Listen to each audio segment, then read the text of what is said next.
እንደምን ሰነበታችሁ? ሉል እግዚአብሔር ሁላችንንም በሕይወትና በሰላም ጠብቆ ለሊቀ መላእክት ለቅዱስ ገብርኤል ዓመታዊ ክብረ በዓል አድርሶናልና ለዚህ ዕለት ያደረሰን የአባቶቻችን አምላክ ሉል እግዚአብሔር ስሙ የተመሰገነ ይሁን። አመስግኑት እግዚአብሔርን። በሰራዊት ሁሉ ላይ የተሾመ ከክቡራን መላእክት አንዱ ቅዱስ ገብርኤል ነው። መጽሐፈ ሄኖክ ምዕራፍ 10። እንደ እግዚአብሔር ቸርነትና እንደ እግዚአብሔር ቅዱስ ፈቃድ በዛሬው ዕለት የሊቀ መላእክት የቅዱስ ገብርኤልን ክብሩን ተራዳኢነቱን እንማራለን። የምስጢር ባለቤት እግዚአብሔር አባታችን፣ እግዚአብሔር ሕይወታችን፣ እግዚአብሔር ንጉሣችን፣ እግዚአብሔር ፀሐያችን፣ የአውደ ምሕረቱ ባለቤት እሱ ነውና ለእኔ ተናጋሪ አንደበትን ለእናንተም አስተዋይ ልቡናን እንዲያድል ቅዱስ ፈቃድ ይሆንልን። እስቲ አብረን እንበለው። በሰራዊት ሁሉ ላይ በሉ እስቲ።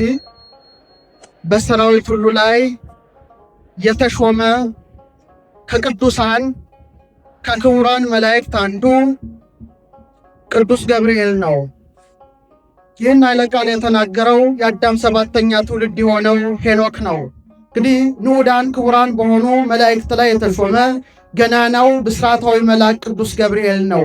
ይልቁኑ ደግሞ በራሱ ነገድ ላይ ብቻ ሳይሆን በኪሩቤል ላይ ጭምር እንደተሾመ በመጽሐፈ ሄኖክ ምዕራፍ 6 ላይ ምን አለ? ከቅዱሳን ከክቡራን መላእክት አንዱ ገብርኤል አለ በገነት ላይና በኪሩቤል ላይ የተሾመ ነው በማለት የቅዱስ ገብርኤልን ክብር ይሰረስረዋል። በተለይ መጀመሪያ መላእክትን ይጠቅሳል። መጀመሪያ የጠቀሰው ኡራኤልን ነው። ምን አለ? ከክቡራን መላእክት አንዱ ኡራኤል በመብረቅና በነጎድጓድ ላይ የተሾመ ነው አለ። ኡራ ማለት ብርሃን ማለት ነው። ኤል ማለት እግዚአብሔር ማለት ነው።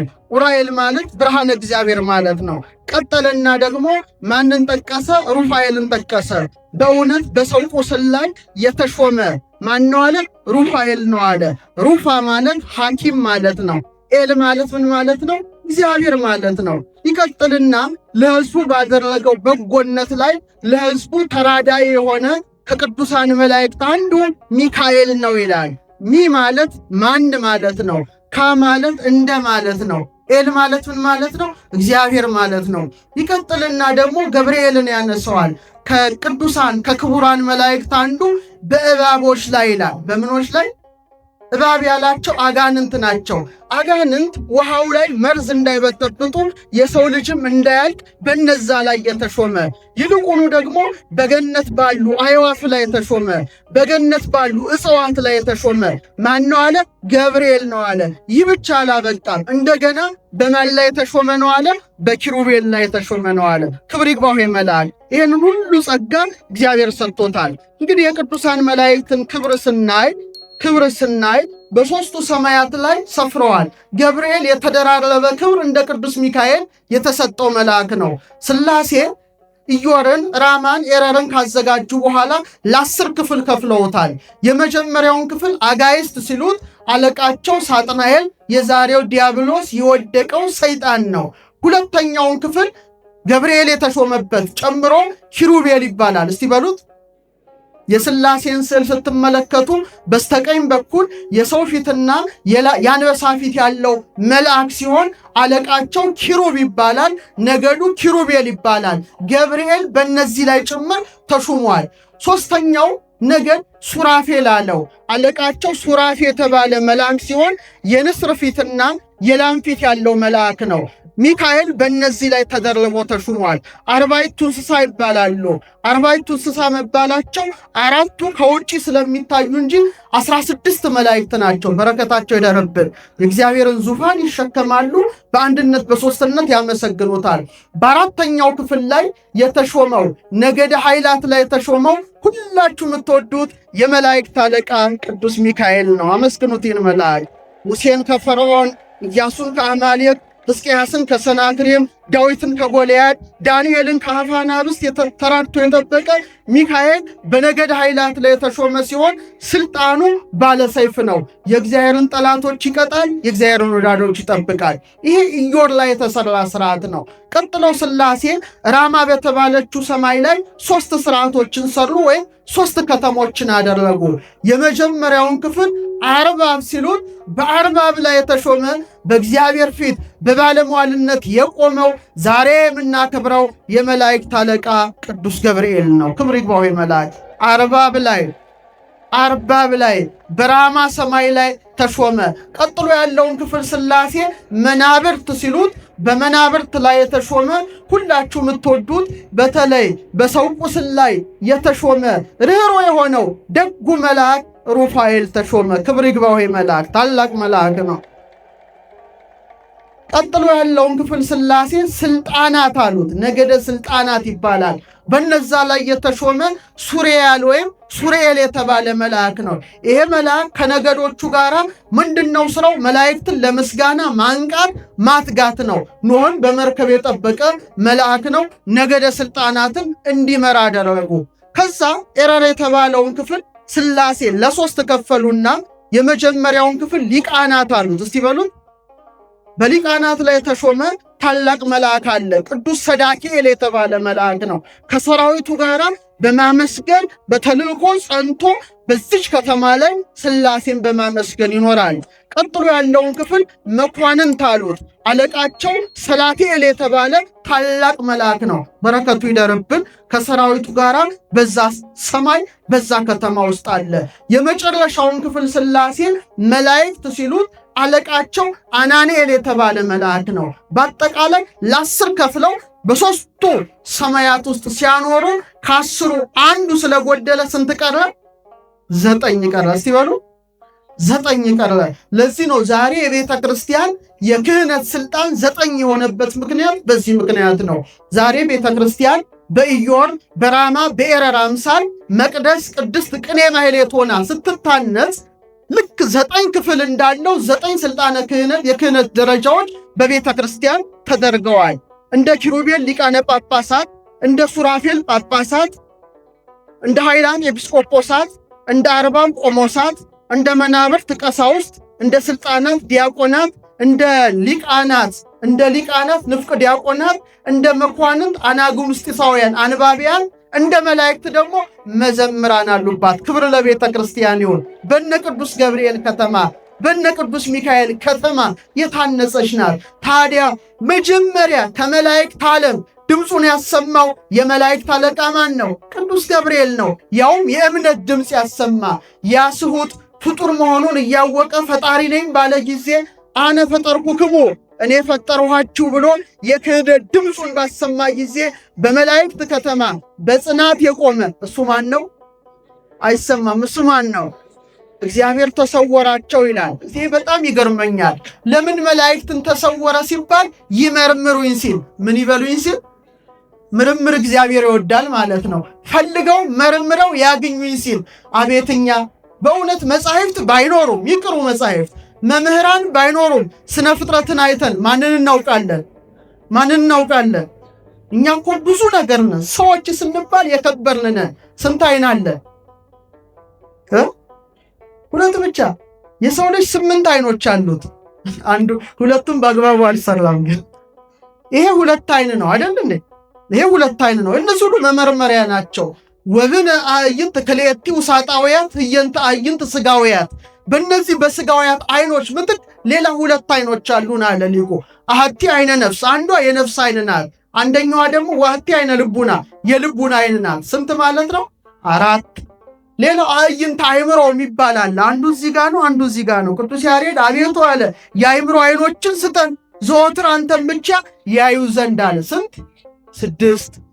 ቀጠለና ደግሞ አዕይንተ አልባብ አለ። እዚጋና እዚጋ 2 አይኖች አሉ። ስንት ናቸው በድምሩ? ካህኑ ዲያቆኑን ሲመርቀው ምን ይላል? ወይም ሲባርከው የልቡናህን አይኖች ያብራልህ ይለዋል። እነዚህ ግዙፍ አይኖቻችን ግዙፉን ዓለም ማየት ይችላሉ። እነዛ ውሳጣዊ አይኖቻችን ከበሩ ደግሞ ረቂቁን ዓለም ማየት ትችላላችሁ። ሚካኤልን ማየት ትችላላችሁ። ገብርኤልን ማየት ትችላላችሁ። ብዙ ምስጢር ማየት ትችላላችሁ። እግዚአብሔር እነዚህ አይኖችን ያብራልን። ስለዚህ የተሰጠን እውቀት ቀላል እውቀት አይደለም። በእውነት እኛ ግን ብዙም ለምርምር ሰነፎች ነን። ሰይጣኑ ራሱ እዚህ ሀገር ያለው ጅል ነገር ነው ይመስለኛል። የት ያስከው ሲሉት አጥማቂዎች ሲሉ ነው የምሰማው። ብዙም እንትን የለኝም። የት ያስከው ሲሉት አመድ ውስጥ ይላል። አሁንም አመድ አለ ማለት ነው። ምን ትፈልጋለህ ይሉታል። እና አንዳንዴ ሰማ ያስቀኛል። አምቡላ ይላል። ውስኪ እንኳን አይልም። ተሻሽሎ አልተሻሻለ የጥንቱ ቤት ይወደደውና የሰማሽኝ ነው። በአጠቃላይ መርምሩኝ አለ፣ ፈልጉኝ አለ። ጨለማ ነው። ያን ጊዜ መላእክት ሲመራመሩ ሰምቶ እነዚህ ሁሉ እኔ ሳልፈጥራቸው አልቀርም ብሎ አሰበ፣ ተናገረ። አነ ፈጠርኩክሙ አለ። ያን ጊዜ ወታውኩ ማህበረ መላእክት ለአራት ነው የተከፈሉት። ለአራት ተከፈሉ። አዎ ፈጠርከን አሉ፣ የተጠራጠሩ አሉ፣ የፈዘዙ አሉ። ያን ጊዜ ነበረ ታላቁ መልአክ ቅዱስ ገብርኤል በዓለመ መላእክት ዘንድ ተነስቶ ንቁም በበህላዌነ እስከናምሮ ለአምላክነ እስከንረክቦ ይላል። አምላካችንን እስክናውቅ ጸንተን እንቁም ብሎ አረጋጋቸው። ክብር ለዚህ መልአክ ይሁን። ጸጥ አደረገው። ወበእንተዚ ደለው ለገብርኤል ከመ ይጹር ዜናሃ ለማርያም መላእክትን አረጋግቷል፣ መላእክትን አስደስቷልና ለዚህ ሽልማቱ እግዚአብሔር ድንግል ማርያም እናቱን እንዲያበስር ገብርኤልን አስመረጠው። ክብር ይግባው። እመቤታችን አብሳሬ ተስብእት መጋቤ ሐዲስ እንዲሆን እግዚአብሔር መርጦታል። ስለዚህ ቅዱስ ገብርኤል በአርያም ያለው ክብር ቀላል አይደለም። ለዚህ ነው ሄኖክ አለ በእባቦች ላይ የተሾመ ካለ በኋላ እንደገና በገነት ላይ የተሾመ ማን ነው አለ? ገብርኤል ነው አለ። በገነት ዛፎች ላይ የተሾመ ይሉታል ሊቃውንት ሲተረጉሙ። በዕፀ ገነት ላይ የገነት ዛፎችን ፍሬያቸውን የሚቆጣጠር ማን ነው ማለት ነው? ገብርኤል ነው። አመስግኑት ይመላል። ገብርኤል ነው። ስለ ገነት ዛፎች ስናገር አንድ ነገር ትዝ አለኝ። የገነት ዛፎች ቅዱስ ገብርኤል ሲቆጣጠራቸው እንዴት ናቸው ማለት ያስፈልጋል። የገነት ዛፎች ብርሃን የተዋሃዳቸው ናቸው። ይሄ ቅጠል አሁን ሊጠወልግ ይችላል። የገነት ቅጠሎች ግን አይጠወልጉም፣ አበባቸውም አይረግፍም። እድል ገጥሞን አንድ የገነት ፍሬ ብንቀምስ እንደገና አዲስ ፍሬ ይተካል። መዓዛው የመንፈቅ መንገድ ሄዶ ይሸታል። ሄኖክ ተመለከታቸው። 7 ተራራዎች በገነት ተመለከተ። የመዓዛ እጽዋት ከበዋቸዋል አለ። አንዷ ግን የተለየ ዛፍ ናት፣ በገነት መካከል በቅላለች። እሷ ግን አለ ቅጠሏ አትጠወልግም፣ አበባዋ አትረግፍም፣ ለዘለዓለም ይላታል። እነዚህም ደግሞ ሚካኤል ይገልጽለታል ሄኖክ። ዕፀ ገነትን ግን የሚቆጣጠረው ማን ነው? የመላእክት አለቃ። የመላእክት አለቃ የገነትን ዛፎች ሳነሳ እድሜያቸውን ልንገራችሁ እንዴ ሞት አትፈሩ? እድሜህን ልንገራህ። አንተ ስንት ደምቱ ፈራላ? አትፈራም? እርግጠኛ ነህ? አልፈራም ማለት እፈራለሁ። እሸትህን ነው። በአንድ ሀገር 5 ጀግናንን የሚሉ ሰዎች ነበሩ። እያደመጣችን ነው። ጀግናንን ከኛ በላይ ሰው የለም ይላሉና ከከተማ አንዱ ሊፈትናቸው ይሄዳል። እናንተ ጀግኖች ናቸው አላቸው። እንዴታ ከኛ በላይ ማን አለ አሉት። እርግጠኞች ናቸው? አዎ እርግጠኛ ነን።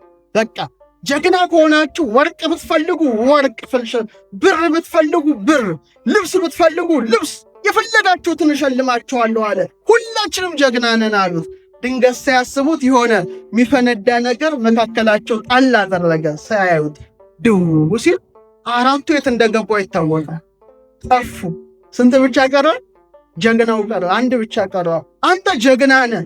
4ቱ ሲበተኑ ቀጥ ብለው ቆመሃል። ምን ልሸልምህ አለው። ኧረ ጌታው ተበላሽቻለሁ፣ ትርፍ ሱሪ ካለ ስጠኝ አለ። ምን እንደተከሰተበት ታውቃላችሁላት። ጀግንነት የለምና እድሜ መናገር ያስፈራል ማለት ነው። ግን የገነት አበቦች ከእድሜያችን ጋር የተሳሰሩ ናቸው። እንዴት በሉኝ። በገነት 3 አይነት እጽዋት አሉ። አንዱም ብላ ብሎታል፣ ዕፀ ገነትን ነው። አንዱን አትብላ ብሎታል፣ ዕፀ በለስን ነው። አንዱን ብላም አትብላም አላለውም፣ ዕፀ ሕይወትን ነው። እየሰማችሁ ነው። እነዚህ ሁሉ የሚቆጣጠረው ገብርኤል ነው። በዛ ላይ ተሹሟል ይላል ሄኖክ። አዳም ይላሉ ሊቃውንት ዕፀ በለስን ባይበላ ዕፀ ገነትን እየተመገበ 1000 ዓመት ቢቆይ የሕይወት ዛፍን ተመግቦ የት ይገባ ነበረ? ኢየሩሳሌም ሰማያዊት ይገባ ነበር። አልታደለም። 7 ዓመት ቆይቶ ወደቀ። ግን ሲወድቅ እግዚአብሔር ምድር ላይ 930 ዓመት ሰጠው። ስንት ዓመት? 930 ዓመት አዳም ምድር ላይ ኖረ። 1000 ዓመት ሊሞላው ስንት ቀረው? 70 ቀረው። አያችሁ፣ 70ው ለኛ ተሰጠና 1000 ዓመት ብሔረ ብፁዓን ላሉት ቅዱሳን ተሰጥቷል ማለት ነው። ዳዊት እድሜያችን ስንት ነው አለ? 70። ምክንያቱም አዳም 1000 ዓመት ሊሞላው ስንት ስለቀረው 1000 ዘመን የሚኖሩ ቅዱሳን አሉ። ብሔረ ብፁዓን የምትባል ዓለም አለች። እነ ሄኖክ፣ እነ ኤልያስ፣ እነ ዕዝራ ሱቱኤል የተሰወሩባት ደግሞ ብሔረ ሕያዋን አለች። ልክ ሰርክ ላይ የገነትን እጽዋት ፍሬያቸውን ቅዱስ ገብርኤል እያዘዘ ነፋሳት እያነፈሱላቸው ዛሬ ድረስ ይመገባሉ። ክብር ይግባቸው እነዚህ ሁሉ ቅዱሳን። ገብርኤል ግን መሪው ነው እና በእነዚህ ላይ የተሾመ መልአክ ማን ነው ይላል? ንገሩኝ እስቲ ማን ነው ይላል? ገብርኤል ነው ይላል። እና ገብርኤል የተሰጠው ጸጋ ቀላል አይደለም። ለዚህ ነው አዳም ሲርበው አዕዋፍን ይሰበስብና አብረል አዝረል የሚባሉ ወፎችን ሰብስቦ በሉ እግዚአ ገነት አዳም ተርበዋል ምግቡን ውሰዱለት ሲላቸው በአፋቸው በጥፍራቸው እያዙ 12 ዋሻ ይመሉለት ነበረ። የአዳም ጠባቂ የአዳም መጋቢ ደጉ መልአክ ገብርኤል፣ ክብር ይግባው በሆነ ደጉ መልአክ ገብርኤል በዚህ በገነት እጽዋት ላይ የተሾመ በኪሩቤል ላይ የተሾመ በውቅያኖስ ላይ የተሾመ የመላእክት አለቃ ማን ነው? ገብርኤል ነው። ስለዚህ ገብርኤል ታላቅ የእምነት አርበኛ በመሆኑ እምነት ያላቸውን ሰዎች ይወዳል። እየሰማችሁኝ ነው? እምነት ያላቸውን ሰዎች ይወዳል። ዛሬ ሃይማኖት በዓል ነው። እሱ በዓለመ መላእክት ዘንድ ጸንቶ ቆሞ መላእክትን እንዳረጋጋ ናቡከደነጾር 60 ክንድ ቁመቱ ደረቱ 6 ክንድ ጣዖት አቁሞ የባቢሎን ሰዎች መሳፍንቱ፣ መኳንንቱ፣ የሴት ወይዘሮ፣ የወንድ መኮንን እንዲሰግድ ባዘዘ ጊዜ 3 ደቂቅ ምን አሉ? አንሰግድም አሉ። አያችሁ ምን አሉ? አንተ ላቆምከው ምስል ምን አንልም አንሰግድም አሉ። ከኔ ማን ያድናቸዋል? መኑ ያድነክሙ እምኔ፣ ከኔ ማን ያድናቸዋል? ከሚነደው እሳት ማን ያድናቸዋል ሲላቸው ማን ያድነናል አሉ። እግዚአብሔር ያድነናል፣ አንተንም እኔንም ሁላችንም የፈጠረ እግዚአብሔር ያድነናል አሉ። ተመልከቱ፣ ገብርኤል በእምነት የጸና መልአክ ነው። አሁን ደግሞ በእምነት የጸኑትን ሊታደግ ሊወርድ እግዚአብሔር ሊልከው ነው። ያን ጊዜ የእሳቱ ነበልባል 49 ክንድ ወደ ላይ ወጣ። ስንት ክንድ? ለዓይን ያስፈራል እኮ 49 ክንድ። ቁጥሩን እንዳትረሱት ክርስቲያኖች። ስንት ክንድ ብያቸዋለሁ? ምስጢር ስላለው ነው። 49 ክንድ ወደ ላይ ተወረወረ።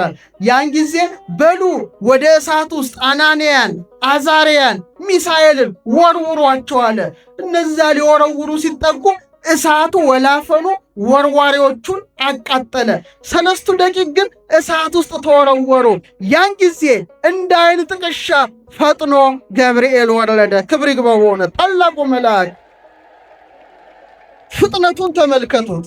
ልክ እሳት ውስጥ ሲወረወር መልአኩ ቀድሞ ገብቷል። ምክንያቱም የመላእክት ፍጥነት ከምን ይበልጣል? ከነፋስ ይበልጣል። ነፋስ ረቂቅ ነው አይደል? ነፋስ ረቂቅ ነው። በእጅ አጨብጠውም በዓይን አታየውም፣ ግን ዛፉን ቅጠሉን ሲያወዛውዝ ታያለ።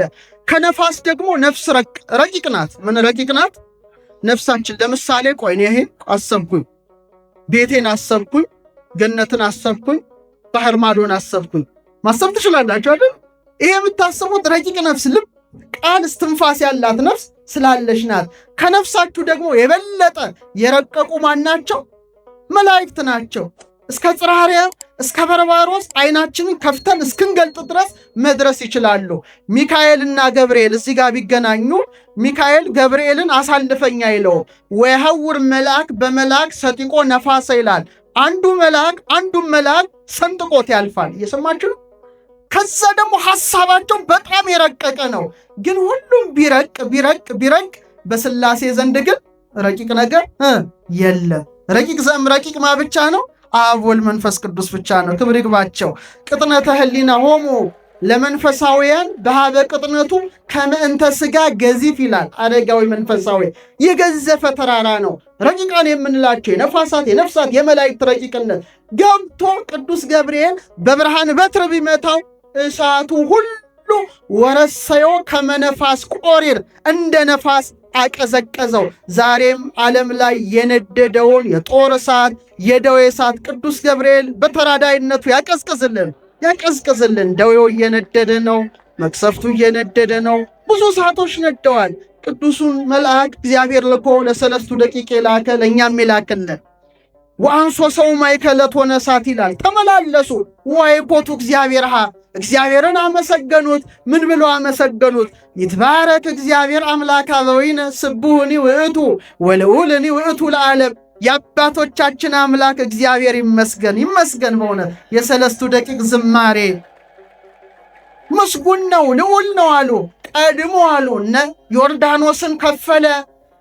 በኋላም ባሕረ ኤርትራን ዮርዳኖስን ከፈለ፣ ለእኛም የእሳቱን ባህር ከፍሎ አቀዝቅዞናልና የአባቶቻችን አምላክ እግዚአብሔር ይመስገን ይመስገን ይመስገን ብለው 6 ጊዜ አመሰገኑ። ስንት ጊዜ? ከዛ በኋላ ደግሞ 33 ጊዜ መዝሙር ዘመሩ። ይባርክዎ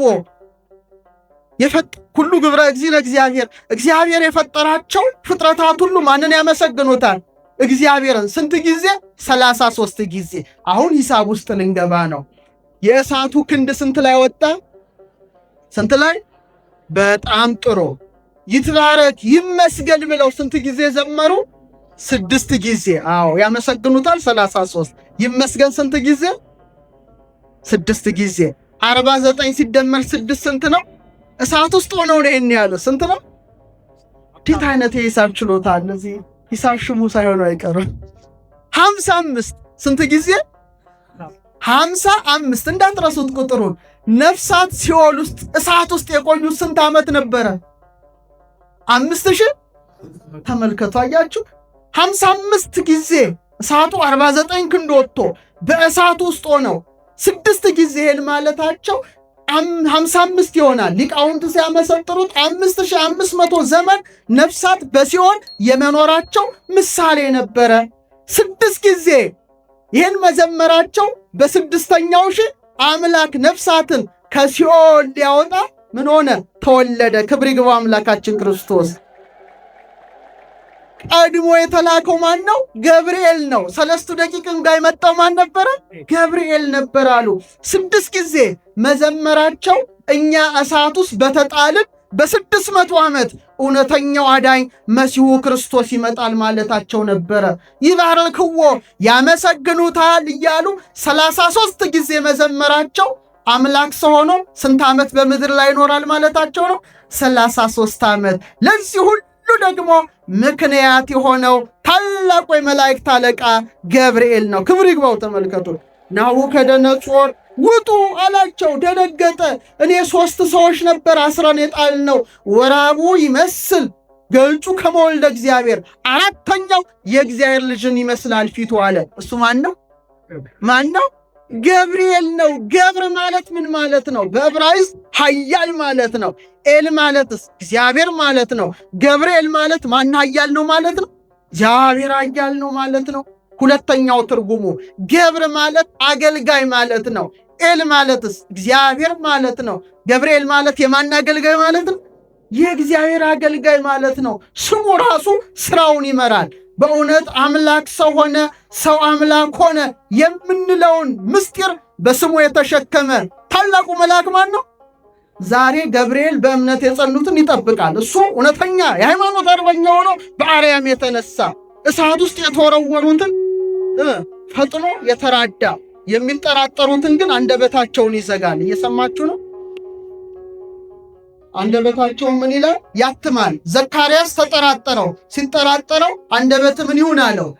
ድዳውን አለው። ይህ እስኪፈጸም ድረስ አነ ውእቱ ገብርኤል ዘእቀውም ቅድመ እግዚአብሔር፣ እኔ በእግዚአብሔር ፊት የምቆመው ማን ነኝ አለ?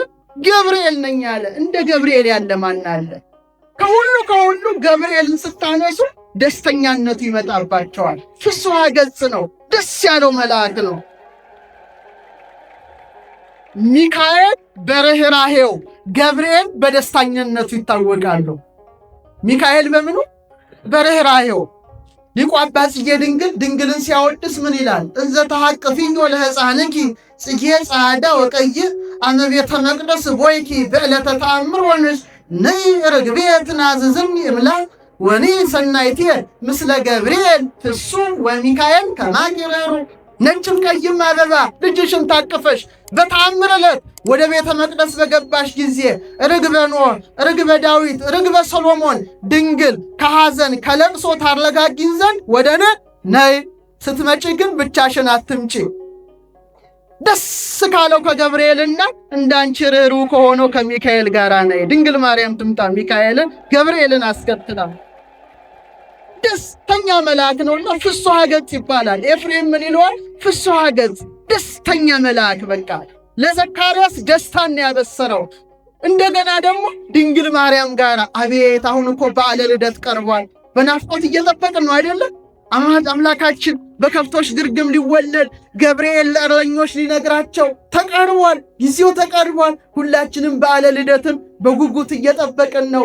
መጋቢት 29 ድንግል ማርያም በቤተ መቅደስ ተቀምጣ ሐርና ወርቅን እያስማማች ስትፈትል ወንዘ ትፈትል ወርቀ ወሜላተ አስተራያ ገብርኤል ግብተ እየወደቀ እየተነሳ በፈጣሪው እናት ፊት ቆሞ ጸጋን የተመላሽ ደስተኛይቱ ደስ ይበልሽ አላት። ገብርኤል ደስ ይበልሽ እመቤታችን ምልዕተ ጸጋ ምልዕተ ክብር ምልዕተ ውዳሴ ደስ ይበልሽ ቡርክት አንቲ እምአንስት አበሰራት። እሷም ተከራከረችው። መጨረሻ ለእግዚአብሔር የሚሳነው ነገር የለም አለ። እሷም ነይ ዓመተ እግዚአብሔር፣ እኔ እግዚአብሔር አገልጋዩ ነኝ። እኔን አገልጋዩን ለእናትነት ካበቃኝ ይኩነኒ በከመ ትቤለኒ፣ እንደ ቃልህ ይደረግልኝ ባለሽ ጊዜ በቅዱስ ገብርኤል ብስራት ቃሉን በተስማማሽ ጊዜ ቅድመ ዓለም የነበረ ያለ የሚኖር ተቀዳሚ ተከታይ የሌለው አካላዊ ቃል በማኅፀኗ አደረ። ደስ ይበላችሁ። አምላክ ሰው ሆነ፣ ሰው አምላክ ሆነ። ለዚህ ሁሉ ታላቅ አዋጅ ነጋሪ ሆኖ የተላከ ማን ነው? ንገረኝ፣ ማን ነው? ቅዱስ ገብርኤል ነው። አቤት በማኅፀነ ድንግለት ሊቁ ምን አለ? መልአክን እያይመረ ዕለተ ምጽአቱ ለቃል አምላክ ሰው አምላክ የሆነበትን ምስጢር ከባለቤቱ በቀር ማን ሊያውቅ ይችላል? በቅዱስ ገብርኤል ብስራት ድንግል ማርያም እሳቱን ቻለችው። ምኑን ቻለችው? እናንተ ጧፍ ይዛችሁ በእጃችሁ ለአንድ ደቂቃ ጣታችሁን ጧፍ ውስጥ መክተት ትችላላችሁ? ያቃጥላችኋል። ተመልከቱ፣ ደካሞች ነን።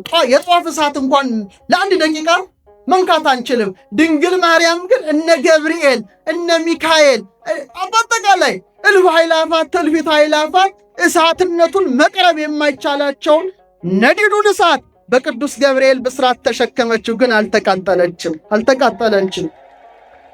ያሬድ በድጓው ላይ በቃለ ኃይሉ ዘይፌትት በረደ ድንግል በከርሳ አግመረት ነደ እምግርማ እበዩ ሙሴ ዘረይደ እሞ ወላዲቶ ኮነቶ ገሃደ። በክረምት ወቅት አለ በረዱን የሚፈረካክሰው ሙሴ ሲና ተራራ ላይ የተንቀጠቀጠለት ነዲዱን እሳት በቅዱስ ገብርኤል ብስራት ድንግል ማርያም በማኅፀኗ ቻለችው። እናቱን ወላጁን ሆነችው። ክብር ይግባት እናታችን። ክብሯ ከኪሩቤል ክብሯ ከሱራፌል ይበልጣል። ቅዱስ ገብርኤል ኪሩቤልን ሊመራ ይችላል። ሚካኤል ሱራፌልን ሊመራ ይችላል። ሄኖክ እንደተናገረው ኪሩቤልና ሱራፌል የማይችሉትን ነዲድ እሳት የተሸከመች ግን ማናት? ገብርኤል የሚመራው ነገደ ኪሩቤል ሕዝቅኤል ተመለከተ። ዙፋኑን መንካት አቅቷቸው እግዚአብሔር ያሳያችሁ በሰረገላ ነበር የሚሄዱት ይላል። ኮቦር በምትባል ወንዝ ተቀምጦ ሳያቸው እንደዚህ በምሰሶን በመንኮራኩ ዙፋኑን ተሸክመው እግዚአብሔር በላያቸው ተቀምጦ ሕዝቅኤል ተመለከተ። ያንን ነዲድ እሳት በጀርባዋ ለማዘል በክንዷ ለመታቀብ በማኅፀኗ ለመሸከም በቅዱስ ገብርኤል አብሳሪነት የተመረጠችው ማናት? በአንድ ድምፅ። ስለዚህ ከኪሩቤል አትበልጥም? ከሱራፌል ከፍ አትልም? ይእቲ ተአቢም ኪሩቤል፣ እሷ ከኪሩቤል ትበልጣለች። ወትፈደፍዲም ሱራፌል፣ ከሱራፌልም ትልቅ ያለሽ። እስመ ሱራፌል ወኪሩቤል በሰረገላ እሳት ይጸውርዎ፣ ልጅሽን ኪሩቤልና ሱራፌል በእሳት ሰረገላ ይሸከሙታልና። በምን? በእሳት። ወበምጽናቲው ዘእሳት ይሴኖ መንበሮ፣ ዙፋኑንም በእሳት ምሰሶ ይደግፋሉና። አንቲ ሰጦርኪዮ በከርስኪ፣ አንቺ ግን ያንን አምላክ በማኅፀንሽ ተሸከምሽው። ወአቀፍኪዮ በአብራክኪ፣ በጉልበቶችሽም ታቀፍሽው። ወአዘልኪዮ በዘባንኪ፣ በጀርባሽም አዘልሽው። ህየንተ ሰረገላ እሳት አብራክኪ ሆነ፣ በእሳቱ ሰረገላ ፋንታ ጉልበቶችሽ ተተኩ። እነዛ በሰረገላቸው እሷ በጉልበቷ። ህየንተ ምጽናቲው ዘእሳት እደውኪ ሆነ፣ በእሳቱ ምሰሶ ፈንታ እጆችሽ ተተኩ። እነዛ ዙፋኑን መንካት አቅቷቸው በእሳት ምሰሶ ደገፉ። ድንግል ማርያም ግን ዓለምን የሚደግፈውን ጌታ ሕፃናትና ላይ ወርዳቸዋል ብለው እንዲደግፏቸው ደገፈችው። ደስ ይበላችሁ። በቤተልሔም ግርግም ገብርኤል ተደሰተ። ነዋ ተወልደ ለክሙ እግዚኦ መድኅን ዘይከውን ፍስሐ ለኩሉ ዓለም፣ ለዓለም ሁሉ ደስታ የሚሆን የምሥራች እነግራቸዋለሁ። ዛሬ በዳዊት ከተማ መድኃኒት እርሱም ክርስቶስ ጌታ ተወልዶላቸዋል ብሎ ከሰራዊቱ ጋር ገብርኤል ለኢየሱስ ክርስቶስ ዘመረ። ክብር ይግባው። በእውነት ይሄ መልአክ ነው። በእውነት ቅዱስ ገብርኤል በረከቱ ይደርብን። ይህን ህንፃ ቤተክርስቲያን ጀምራችኋል፣ እንዴት ያስደስታል በእውነት። አጨረሱትም ወይ? የገብርኤልን መቅደስ እኮ መስራት ማለት መባረክ ማለት ነው። እንደነ አናንያ እንደነ አዛርያ እንደነ ሚሳኤል ያለ ጸጋን መጎናጸፍ ነው እና እኔ በጣም ሳይወጅግ ደስ ብሎኛል በእውነት። አዲስ አበባ እንደዚህ አይነት ትልቅ ህንፃ ቤተክርስቲያን አላየሁም። ምናልባት ቦሌ መድኃኔዓለምን ይበልጥ ይሆን? ይበልጣል አባታችን። እንዲህ መላከ ጽዮንማ ይሄን ቤተክርስቲያን ማስፈጸም አለባቸው። ለዚህ ይሄን ሳይ አንድ ነገር ትዝ ብሎኝ ነው። ጎንደር ደብረ ብርሃን ስላሴን ያየ ሰው እስቲ ያየ ሰው ጎንደር አጼ ኢያሱ አዲያም ሰገድ ያሰሩት እስቲ አጨብጭቡ። ያያችሁ እስቲ ያላያችሁስ? ጎበዞች እኮ ናችሁ። ሀገራችሁንም አታውቁ ማለት ነው። አሜሪካን ነው የምንናፍቀው እኛ። ጎንደር ደብረ ብርሃን ስላሴ አሳምረው ንጉሠ ነገሥቱ ካሰሩ በኋላ ይህም የስላሴ ነው። ስላሴ አሉስ ዜሉ ማለት ካሰሩ በኋላ መሳፍንቱ መኳንንቱ ንጉሠ ነገሥቱን አጅበዋቸው ግብፃዊ ጳጳስ አባ ማርቆስ ካህናቱ ዲያቆናቱ አጅበዋቸው ልክ ቅጽረ ቤተ ክርስቲያኑ ጋር እንደደረሱ ተመልከቱ። ማሰራትማ ምን የበለጠም አለ። የስላሴ ክብሬ ስላሴ ናቸው አሉ። ክብሬ በሉ እስቲ ስላሴ ናቸው ብለው ዘውዳቸውን አወለቁና ህዝቡ ደነገጠ። ጥር 7 የሚከበረው ለዛ ነው። ከዛ ዘውዳቸውን አወለቁ። ክብሬ ስላሴ ናቸውና የስላሴን ታቦት እኔ መሸከም አለብኝ አሉ። ይሄን ያሉት ንጉሠ ነገሥቱ ናቸው፣ አጼ ኢያሱ አዲያም ሰገድ። ያን ጊዜ ግብፃዊ ጳጳስ አባ ማርቆስ ይላል ታቦቱ ስላልተባረከ ፈቀዱላቸው ይላል። እየሰማችሁ ነው? ፈቀዱላቸው። ያን ጊዜ ታቦቱን ሰጧቸው።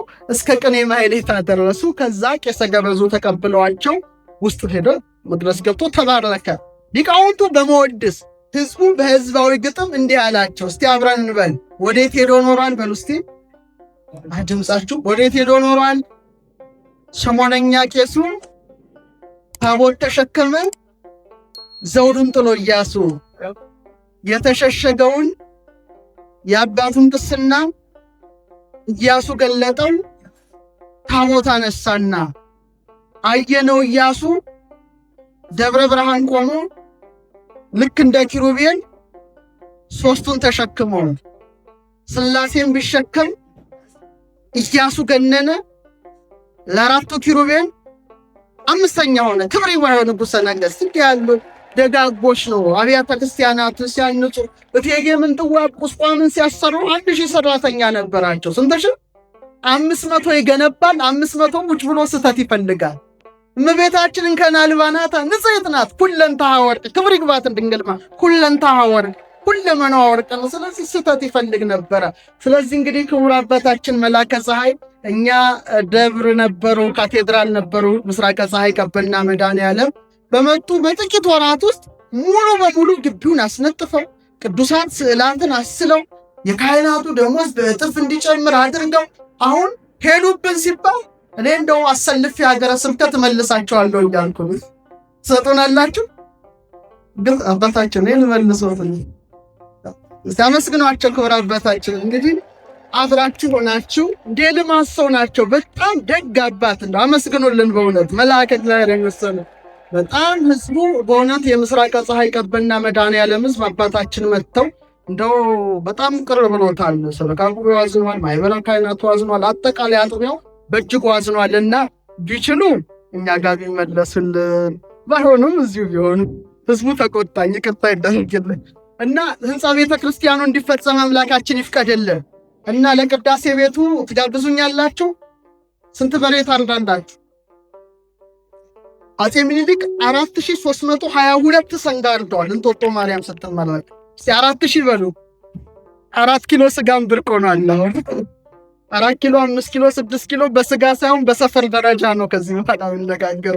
ምን አይነት ክፉ ዘመን ላይ ደረሰ? ስጋ ብርቅ የሆነበት 4000 ሰንጋ አርደው እጁ ደግሞ በስዊሚንግ ፑል በመዋኛ ገንዳ ይፈስ ነበር ይላል ጸሐፌ ትእዛዝ ገብረ ሥላሴ ሲጽፉ። ሴቶቹ ደግሞ በዋቃው ላይ ለመውጣት በመሰላል ወጥተው ነበረ። ስንት ሺህ ሰንጋ! አንድ ረሀብተኛ ዘመን ላይ ደርሰን አንድ ምሳሌ ልንገራችሁ። ሰባኪ ወንጌል ቆመዋል። ድንኳን ሰባሪ ምን ማለት ነው? ቀለዋጭ። ደስ ሲል ሰርግ ሲያይገባል ለቅሶ ሲያይ እኛ ክፉ ዘመን ላይ አንድ ድንኳን ሰባሪ ተወለደና አንድ ድንኳን ሳይ ተመስገን ሟቹን ነፍስ ይማረው እኔ ሐዘንተኛ መስዬ ተቀላቀየ ራት ልብላ ብሎ ቁጭ አለ። አይ ክፉ ዘመን ቢጠብቅ ራት አይቀርብም። 2 ሰዓት ሆነ፣ 2 ሰዓት ተኩል ሆነ። ሰዓቱን ያ ብስጭት አለና አጠገቡ ያሉትን ሽማግሌ ራት አይቀርብም እንዴ አላቸው። አይ ልጄ ሟቹ ራሱ የሞቱት በረሃብ ነው አለ። ዘር ከረሃብ ይጠብቅ፣ ጊዜው ክፉ ነው። 4000 ሰንጋ ጣሉ ለቅዳሴ ለእመቤታችን ክብር። በኋላ ይላል ይሄን ተአምር ነግሬያችሁ ነው የምቀመጠው። ጸሐፌ ትእዛዝ ጳውሎስ ኞኞም ጽፎታል ከሳቸው። ወዲያው የእንጦጦ ሰማይ ጠቆረ። ስንት ሺህ ሰንጋ ተጥሏል። እጁ በመዋኛ ገንዳ ነው የሚፈሰው። ያ ዘመን በተወለድን ባካችሁ፣ ምን አይነት ዘመን ላይ ተወለድን። እና ሰው ራሱ ጠግቦ መንገድ ላይ የተኛ ጅብ ስንቱን ጨርሶታል። በዛ ሰዓት ከጥጋብ የተነሳ ነው። 4000 ሰንጋ ወዲያው ሰማዩ ጠቆረ ይላሉ። እዛው የዓይን እማኝ ነው ጸሐፌ ትእዛዝ ሲጽፉ። ንጉሠ ነገሥቱ ተጨነቁ። ዝናብ ከዘነበ ጠጁ ሊበላሽ ነው፣ ድግሱ ሊበላሽ ነው። ወዲያው ወረቀት አወጡና በል ይሄን ጻፍ አሉ። ጸሐፌ ትእዛዝ ጻፈ። በል ይሄን ያጻፍኩትን ለቄሰ ገበዙ ስጣቸው፣ ቶሎ ድንግል ማርያም መንበሯ ላይ ይቀመጣሉ። አያቸውም ናት መንበሯ ላይ ሲቀመጥ ከየት መጣ ሳይባል ከባድ ነፋስ መጥቶ ደመናውን በትኖት ፀሐይ እንደዚህ ፈነጠቀ እንጦጦ ላይ። ደስ ይበላችሁ። ንጉሠ ነገሥቱ ያጻፉትን ነግሬያችሁ ነው የምቀመጠው። ምን ይላል ደብዳቤው? እመቤቴ አንቺን ከመውደድ የተነሳ ከእቴጌ ጣይቱ ጋር ሆኜ ማንን ሰራው? ቤትሽን ሰራው። እንደ ቃና ዘገሊላ በማሰብ ጠጁ በመዋኛ ገንዳ ባሸንዳ እንዲፈስ ሰንጋውም እንዲረፈረፍ አደረግኩኝ። ድንግል ማርያም አሁን ግን ዝናብ መጥቶ ድግስሽን ሊያበላሽብሽ ስለሆነ የዝናቡን ጌታ ልጅሽን ተቆጪው ነበር። አማለደቻቸው ድንግል ማርያም። አያችሁ እንዲህ ያሉ የእምነት ሰዎች ነበሩና እንግዲህ ክቡር መልአከ ጽዮን እንግዲህ 4000 ሰንጋ ባይሆንም 44 በሬ ግን ታዘዋል። እግዚአብሔር ፈቅዶ ደግሞ ተመርቆ ለመደሰት ያብቃል። ማኅበረ ካህናቱ እናንተንም ይጠብቅልን። ያስተማረን አምላክ ስሙ የተመሰገነ ይሁን። ሊቀ መላእክት ብርሃናዊ ደስተኛው መልአክ በሕይወታችሁ ሁሉ ደስ ያሰኛችሁ፣ በትዳራችሁ በኑሯችሁ ሁሉ ደስታን ይስጣችሁ። ወስብሐት ለእግዚአብሔር።